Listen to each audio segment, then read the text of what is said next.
We're not trying to run the usual politics where somebody is campaigning to be president or to be governor, to be anything. We're trying to bring a change in a collapsed system.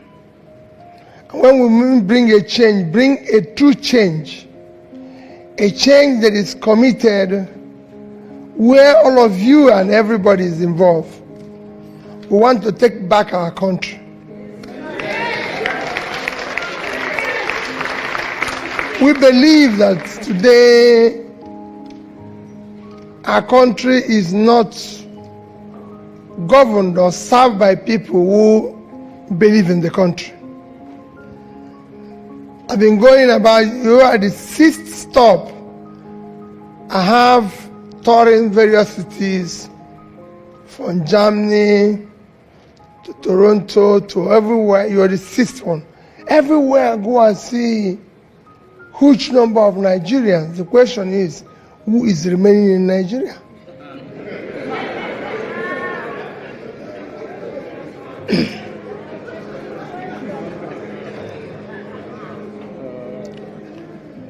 Those who are remaining are probably those who couldn't get out.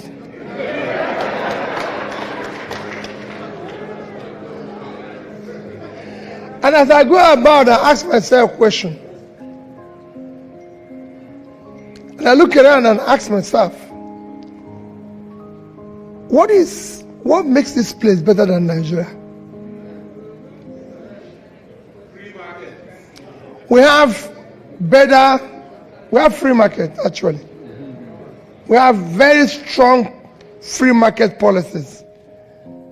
We have better weather. We have better environment. We have better food. Everything, we're family, we're better people. I can tell you. You can be hungry in Nigeria and your neighbor can give you food. If you're hungry in America, nobody's going to give you food. So we have everything. So what is wrong? How did we get to a stage where today nobody wants to go back there? How did we get to a stage where we have millions of people in a country that is so blessed with everything hungry? How do we get to where the place has become one of the worst places when you talk about terrorism, kidnapping, all forms of criminality? How did we get where, if you refer people, one employed in the world, we're there? What happened? This is a country. In the 80s, most of you went to school in Nigeria, and I'm proud to say you're Nigerian. In the 80s, you cannot compare Nigeria with China, with Korea, with all these countries. We had 3 times the reserve of China. Today I have 3 trillion.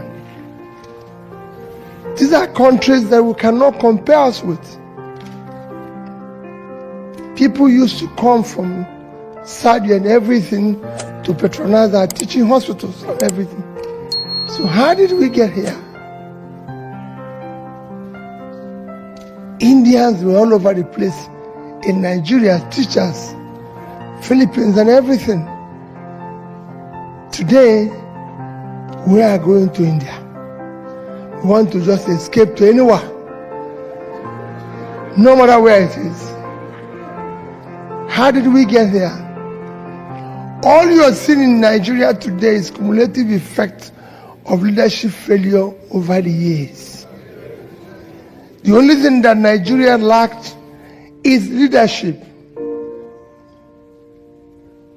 And that is the leadership that brought us where we now have the highest number of people living in poverty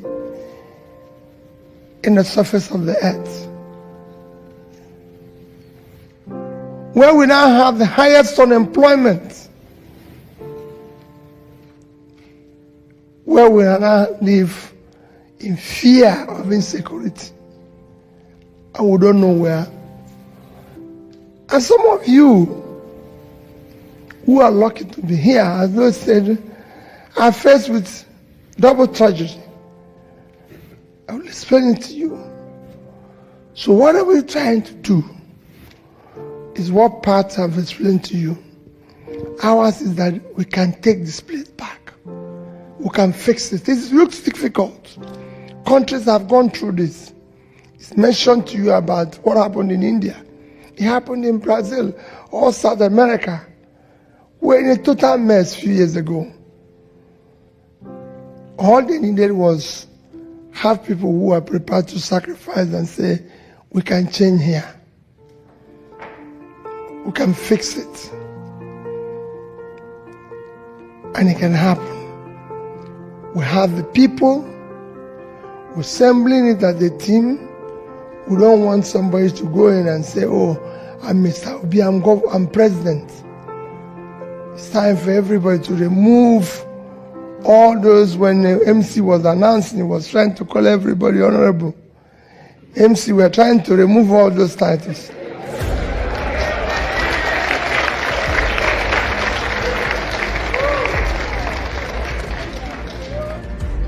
We want to remove the fire. We don't want to call people excellence again in Nigeria, because there's nothing excellent there again. We don't want people to be distinguished. When I came in here, like I said to every other place I've been, I saw people, but I noticed that maybe it wasn't evil, because I'm not happy. And I thank people of Sadia that we're doing this in a church.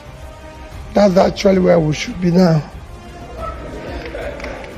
So wherever I go, they've been trying to celebrate or sing, and I said, no more celebration in Nigeria. It is time for us to get to work and fix the country.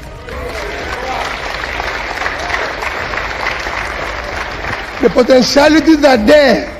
It's going to be difficult. Extremely difficult. Let nobody kill you. The next government is not going to be easy. It is going to be difficult. Very, very difficult, because your country is bankrupt. It doesn't have resources again. If you listen to next year's budget, it will frighten you. Somebody asked me this morning, everybody's been asking, Peter, how do you think this will work? How do you have a situation where, just to give you an example, the first 4 months of this year, January to April 30th, our revenue is 1,063 billion naira. But our expenditure within the same period was 4,720 billion. So if you minus, the deficit is 3.1 trillion. So how does a business that spends 3 times its revenue survive? How are you going to do it? That's what everybody's been asking. Peter, do you think this can survive? My answer is very difficult, but the business can survive.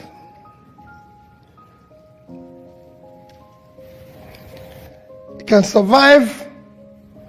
We're borrowing money. Our next year budget is going to be about 18 trillion, and we're going to borrow 11. Again, the question is, how is this business going to survive? And I told somebody earlier this morning, I said to him, the business will survive.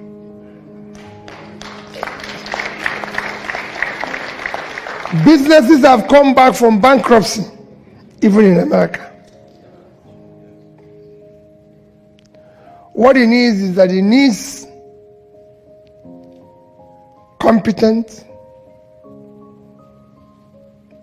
managers who have the capacity and vision to run it, and can understand that it will no longer run the way it's been running.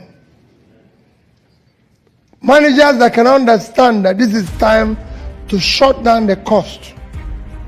Managers that understand that you can no longer continue the consumptive way the country is going. The country must go into production. People who understand that you can no longer borrow money for consumption. You borrow money for investment. That is the only way you can come back alive. And that's what we need. But to do that requires a lot. Prof, I've told you about foreign investor.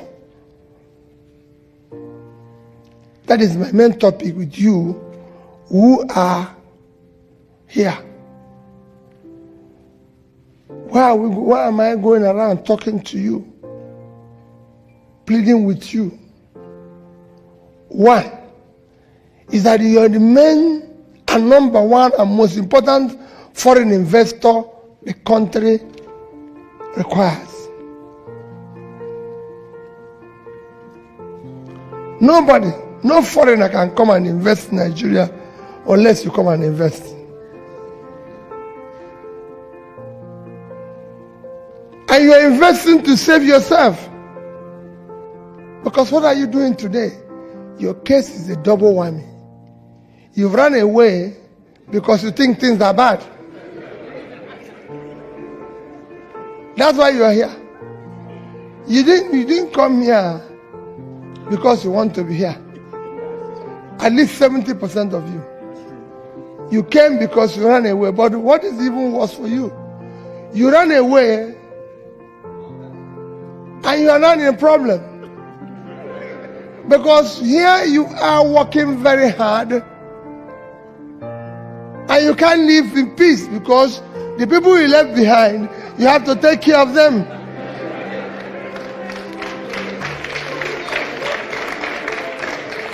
So you have a crisis. Because if you are left on your own, it would have been better. But now, for every 10 calls you receive, it's 10 problems, if not 11. And you can't say no. Because even if you hate them, you will not sleep. Remembering that they are there. They're hungry. You become everything. You are the funeral director. When anybody dies, you have to come and bury the person. You are a doctor. You are a nurse. Because everybody that is sick is looking for you. So they turn into everything. At that stage, you don't even have peace. So your problem is more. So you have a duty. If you fix there and it's working, then you reduce your own pressure. So you owe a duty to fix there.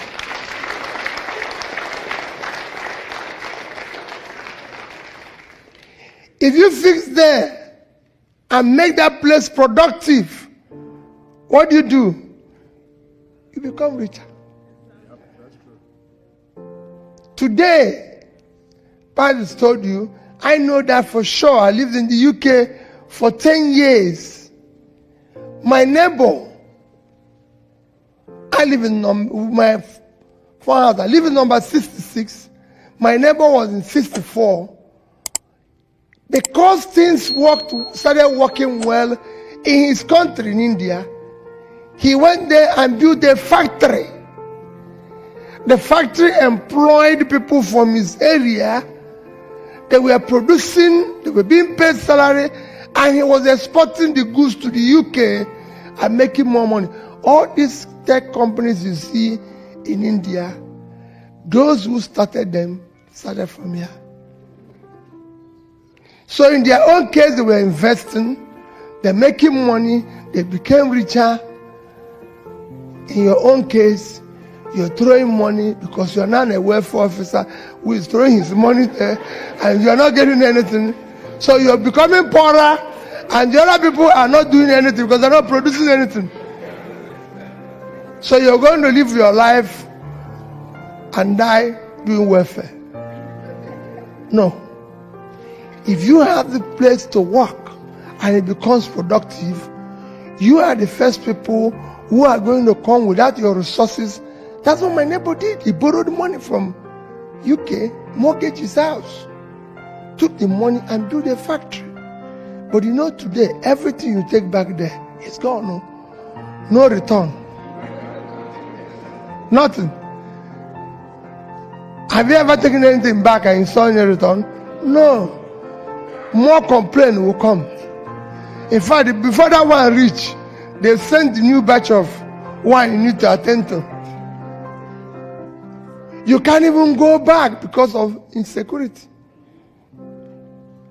Now people buried by Zoom. I've gone to burial recently. The children are talking to us in Zoom. It's only people like me that were there. So you see the crisis you face. So you must fix there. Because the problem of there is just leadership. Simple. Nothing else. Not anybody tell you, oh, there's a problem with Nigeria. There's no problem with Nigeria. Problem with Nigeria is that you hired incompetent people who don't have any capacity to do anything. So all they do is tell you in schools, tell you a story. There's nothing secure in a place. It's either you have a state or you don't have a state. You can't have non-state actors be more powerful than state. It's not possible. You can't have a state where they now tell you that people are stealing Nigerian oil. Oil is not something you put in your pocket. It's not a grocery thing.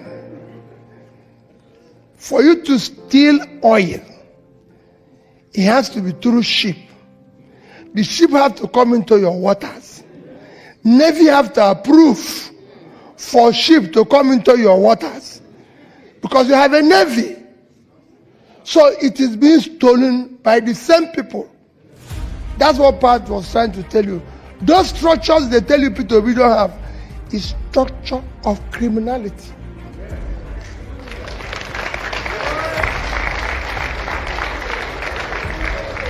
It is that structure that I want to remove. Because that structure is structure that made it. So it's simple. There's no reason anybody. So anybody who tell you insecurity is this. Yes. Everybody knows that the more you pull people out of poverty, the more you reduce criminality. The more you equip your police and everything, I said, everybody knows that. It is important. Structure that makes it impossible that you can't invest in human capital development. Everybody knows that the more you invest in education of your people, the more money you make. Nigeria have enough population. Somebody got up here and said, oh, we now get from diaspora remittances about 20 billion or 30 billion or 20 something billion. No, I want it to be 50 billion. We would do like other countries where we educate our people and have a ministry that ensure how they even leave the country in an organized manner. And they remit money because we have the population. We have everything. We have a country with vast land, vast uncultivated land, and people are begging for food. It does not happen anywhere in the world, only in Nigeria. have millions of people that are not contributing anything except disturbing you. People are stealing our commonwealth without conscience. And like I saw some of you are equally supporting them. And that's true. I was governor. I used to visit here in America. And when I come, they say, this man has bought house here. This governor, the other one has bought house here. This one has bought house here. You can buy your own here. You can do this. And I ask them, why would Peter Obi own a house in America? Do I live in America? What type of madness is that? And all of you know that at the time you are advising this man, he never owned a house like I'm here now. I don't own anything in America. Nothing. Absolutely nothing. And you know that when this man was going around preaching and telling you people, he did not own a house. And suddenly when he now becomes president, he comes and buys it. And you people, some of you will even say he's doing housewarming. Some of you will even come and pray for him. When you know the exact thing to do, that they have to call police and tell him this man has stolen our money. Because you know where the money came from. It was your money. The man didn't own it at the time he was telling you. Now he start telling you, I used to have money. So why didn't you buy it before? Why now? These are things we must. Let nobody tell you fighting corruption is not a problem. We cannot collectively. So when I say the leaders are incompetent, I also question the insane complacency of the followers. Because they just stay and allow people to celebrate.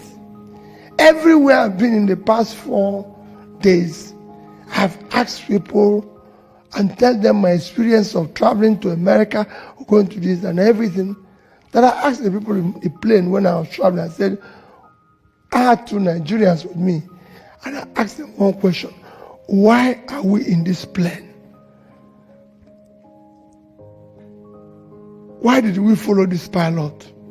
Did you people know where he came from?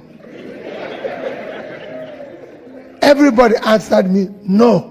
So why did we enter the plane? Thank you.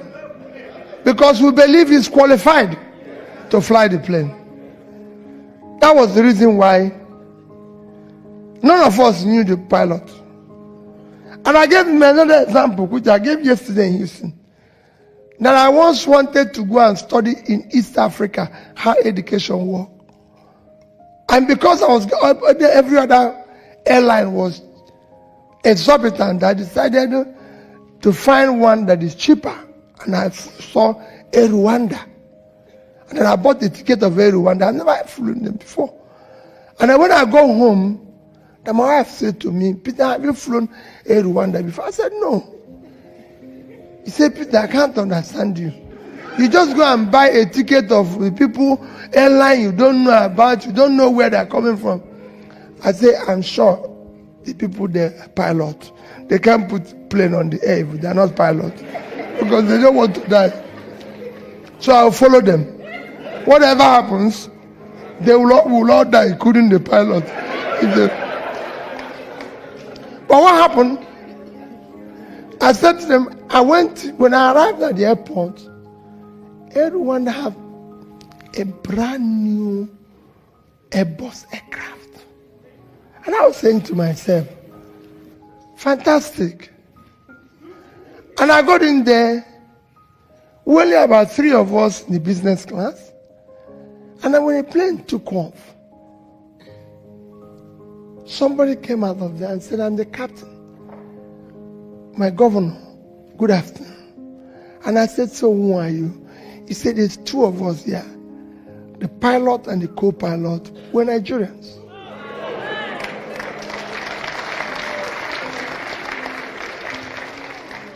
Well, because they have no one to, the one, Nigeria doesn't have the one they can fly. They started flying the other one. If they were Nigerians, they would have said whether they came from north or east or west or central before they put them in the cockpit. That's why the other one failed. They didn't. And I can't go on and on. My dear people, you have a duty. You can reduce your cost. And the way to reduce your cost is to be involved in this change that we're doing. Everybody. That's what I'm doing. That's what Professor Tommy is doing. I tell him every day, you're going around, you're a professor of political economy. This will be your last teaching if this one fails. Because nobody will ever listen to you again. So that's why we're getting people, more and more people, and say, let's come together and fix this place. Let's come together and fix it. It is difficult, it's doable. All we are saying is that it's not going to change overnight. But we want people that can come and say, we are moving from point A to B. When they get to B, they stop. Somebody comes and moves from B to C. We're not asking too much. And this is doable everywhere.